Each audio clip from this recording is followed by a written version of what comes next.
आज उनकी हाथ कट चुका है। वो सब लेडीज़ें, हमें देख के दुख होता है कि सारी लेडीज़ें नेल पेंट लगाती हैं, कोई मेहंदी लगाती है, पर मेरी माताजी नहीं लगा पाती हैं।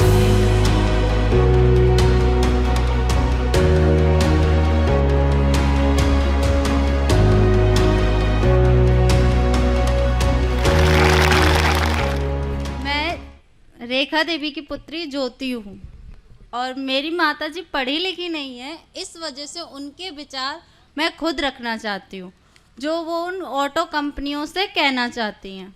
मान्यवर मूल ऑटो उपकरण निर्माता हूँ। हम फरीदाबाद की कंपनियों में पावर प्रेस मशीन चलाने वाली महिला श्रमिक हैं। हमारी कंपनियों में गाड़ियों के पुर्जे बनते हैं और उन पुर्जों को बनाते हुए हम चोटीले भी होते हैं। उम्मीद है कि आप समय निकालकर हमारा पत्र पढ़ेंगे और हमारी समस्याओं पे ध्यान देंगे। हमें बहुत सी दिक्कतें आती हैं पावर प्रेस चलाते हुए। सबसे पहले हमें जॉइनिंग के टाइम पे ESI कार्ड नहीं दिया जाता है।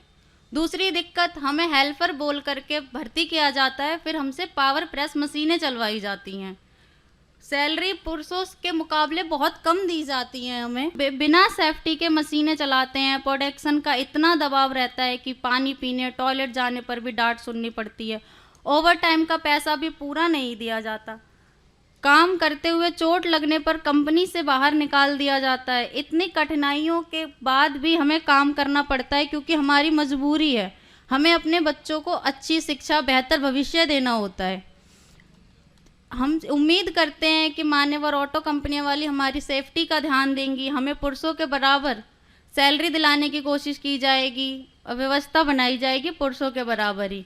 ये मेरी माता जी के विचार थे जो मैंने आपके सामने व्यक्त किए हैं। जो अपनी माता जी के हाथ कटने पर जो मैंने एक्सपीरियंस किया है वो मैं आपसे शेयर करना चाहूँगी। एक बार जब मेरी माता जी को चोट लगा था, मैं काफ़ी छोटी थी। उनके चोट लगने के बाद मुझे अपनी पढ़ाई छोड़ देनी पड़ी थी, जिस वजह से आज मेरी पढ़ाई अच्छी नहीं कर पाई।